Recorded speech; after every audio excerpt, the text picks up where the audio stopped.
gonna try to touch my hair once and never again. Rad. That was legit. Did I use that word right? Yeah, I mean, enough. It's Wednesday, my dudes.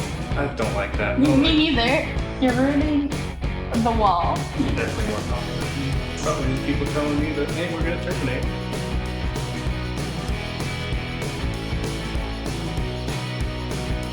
Hello, my name is Annika, and I'm Mike.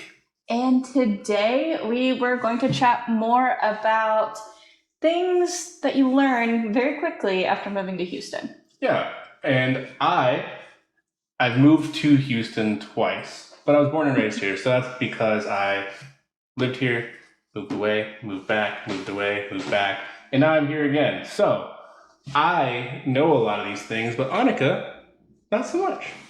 Yeah, I moved here about 2 or 3 years ago. Being a realtor was the fastest way for me to learn everything there is to know about Houston in general, because it takes me all over the city anyway. So I've learned very quickly, and some of the things that I really learned, we have 5 to chat about today. So the first one that I noticed is that there's always events going on. There's always something to do here. And I came from Waco. It's my original hometown. And there was definitely things to do, but usually whenever people were like, oh, what do you do here? It was just eating. Like, we had one movie theater and some food, and it's gotten better now, but... Now there's Magnolia Farms. Farms?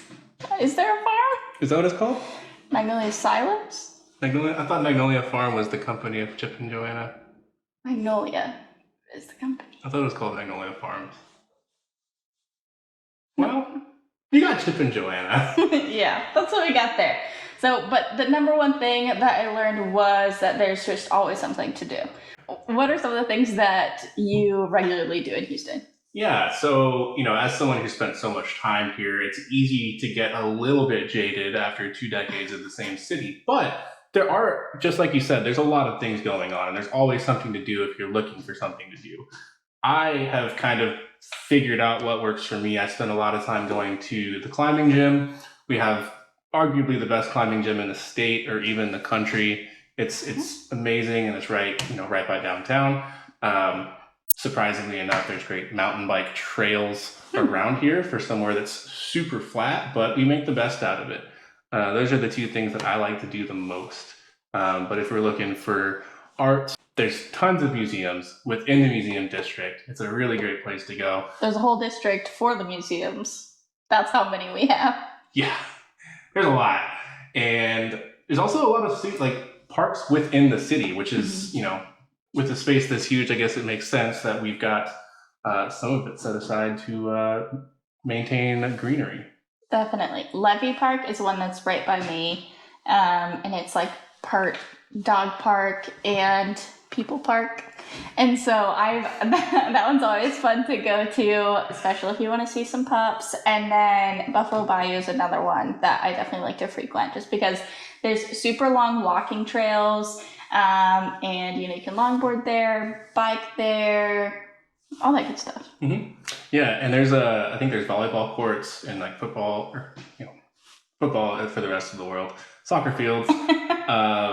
Even along the Bayou Park there's stairs, and you can go out there and just run the stairs. I did that one time, and it was not good. That sounds terrible to me. It was as many times as you could run them in 30 minutes, and I don't remember because my brain turned off that day.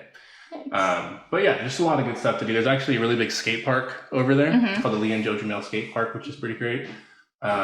If you're into that sort of thing. And then other events they have, there's Lights in the Heights if you're wanting around the holidays to go see some great, houses that are well decorated, all that good stuff. And it's like everybody's just walking around. So the streets are blocked off, and you're just getting to go see all these like really extravagant houses. There's also Houston Restaurant Week, which is actually like a month long. Yeah. And it's like every restaurant will do like a special menu, and then a portion of that will go to charity, a portion of their proceeds. which is really awesome. And I love that. And there are all these like very specialty menus that I'm like, wow, how can I choose? Yeah, and you know, with Houston being one of the largest cities in the country, there's quite a bit of diversity here. And what you get with that is all the different cultures. You know, we've got the Greek festival, we've got all kinds of other festivals around different types of cultures, and you know, all of these people are residents here. And they make their business here. So we've got amazing restaurants from every culture that you can possibly think of. Yeah. Yeah, that leads right into my second thing, that, you know, there's every type of food that you could possibly want, you can find. And I love that because, you know, if you get a different craving, you're looking for something specific, they're always there because it's such a diverse city and you're getting that diversity in the cuisines as well. Yeah, no, absolutely. And we even have a food truck park. I believe it's every Monday over by Minute Maid Park, right over here. So definitely check that out. There's lots of great food trucks. The food truck scene in Houston is growing rapidly. And it's beautiful to see because so many of these places have turned to brick and mortar locations because of their success. So super, super cool to see that as growth in our city. So the third thing that I would say that I learned after coming to Houston is all of the shopping spots.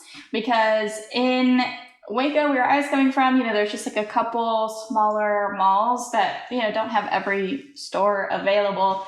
And here you come and you've got everything you could possibly need within reach. So you've got the Galleria, you've got Highland Village, you've got Memorial City, all of those out there.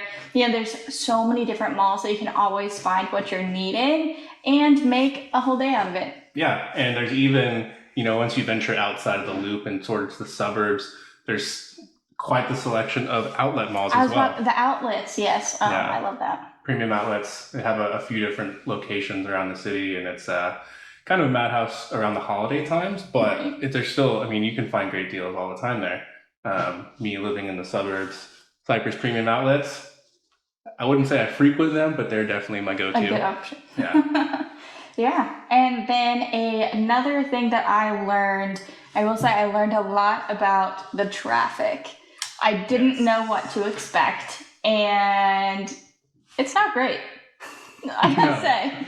No, and it's, you know, there's this constant joke that Houston is an hour away from Houston. And there's, you know, it's a joke, but there is some truth to it. It's depending on what time of day, where you're going, where you're coming from, there can definitely be a lot of traffic. And it's something that you learn to deal with over time. Like I said, I've been over 2 decades in the Houston area, and it's just something that I've learned to deal with. I know it's going to take some time. I know to plan my commute out, plan my drive for that delay, and even, you know, knowing the back roads over time, knowing the back roads of I can take this to this to this to skip out all of this traffic and still get there in a timely manner.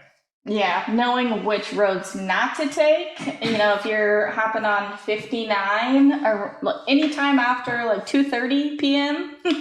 from 2:30 to 7:30, if you're on 59 headed towards downtown, it's a mess. You'll be there forever. Yep. So I highly recommend getting a toll tag ASAP or carpooling and doing the HOV, which is what I usually do. I almost always, if I'm headed downtown, I'm using one of those two things because I don't like being stuck in traffic and I wasn't ready for that. You know, Houston really is an hour away from Houston a lot of the times. And another one of those spots is the 610 loop right in front of the Galleria pretty much between I-10 and 59. It's kind of a parking lot, but going either way. Pretty much going either way. But I take it as an opportunity. Every time I go through there, I try to find some different way around it. And again, I kind of have that planned in my commute when I'm going places to have that buffer time. So I'll take a back road that I'm not super familiar with and try to find a new way.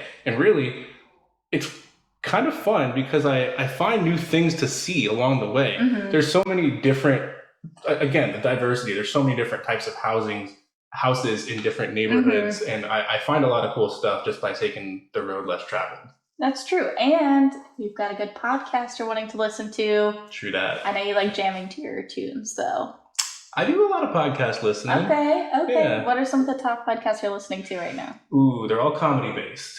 Okay. Pretty much all comedy based. Tom Segura, Bert Kreischer, Chad Daniels, Andrew Santino. There's quite a few in rotation. Okay. But then I've also got like sports podcasts, like the Action Sports World. There's one called Gypsy Tales. Love it. So try to keep it diverse. I like to listen to people talk more than just music, because music can get a little mundane sometimes. You got to switch it up. And it really, I mean, you're learning. You're taking the opportunity to learn. Mm-hmm. Well, I guess you're doing more comedy, but I do. They actually, they do talk about like actual real subjects, but with a comedic manner. Oh, okay. Yeah, that makes sense. Yeah, so it's not bad. Cool. Yeah, and I would say the fifth thing, and this one's more of like a bonus thing that I learned about Houston, is that there actually is like so much beauty around, because a lot of times I think of a big city and I think it's all hustle and bustle, and you're not getting, the like we even talked about that there's so many parks and things like that. You're not getting the beauty aspect as much, besides, like the beauty of skyscrapers. Like that's what I thought that every big city was like. But you're also getting, the nature aspect, and also just a lot of great Instagram spots. There are a lot of graffiti walls. There's like the graffiti park even, and just a lot of different like murals all around the city that you can just be driving and see it randomly. Yeah, or even statues. There's tons, even along Buffalo Bayou Park, there's plenty of different art installations along there. On Heights Boulevard, I wouldn't say it's in rotation, but there are changing statues that go along there. In the arts district, obviously, the museum district, obviously, there's tons and tons of stuff to see. Architecture is huge here, so there's a lot of different cool buildings as well.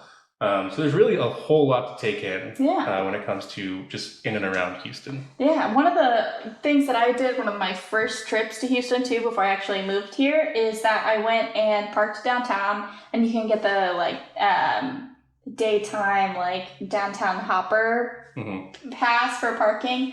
And so we went downtown, grabbed lunch, because there's so many great places to eat, and then we just walked all around and checked out all these different sculptures and art installments all around downtown too. Yeah, there's a ton. Love it. Well, this was 5 things that I learned about Houston moving here, things that you can be prepared for once you get here. And we really appreciate you tuning in this week. Yeah, thank you so much. And if you like this, let us know in the comments. We want to know what your favorite spots in Houston are. And, maybe we can go take a video and check out the most commented ones.